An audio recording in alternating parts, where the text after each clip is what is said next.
আগুন হতে পুরিলাই উদ্ধার তুমি আগুনকে করছিলা ক্ষমা হইছিল গুনাহগার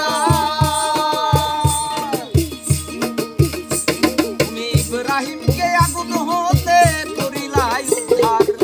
বেহেশতের বাগান বানাওয়া আগুনে রে মওলা বেহেশতের বাগান বানাওয়া বেহেশতের বাগান বানাওয়া আগুনে রে কবুল কর তোমার দাসে রে মওলা ক্ষমা করো তুমি আমারে কানে কানে ডাকি মওলা তোমারে আমি সুরে সুরে ডাকি মওলা তোমারে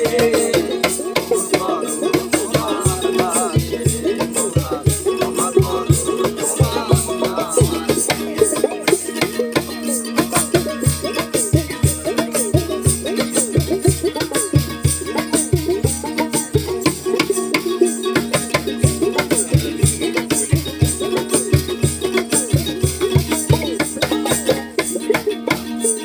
ইউনুসকে করিলা দয়া মাছের ভিতর তুমি মুসাকে করিলা দয়া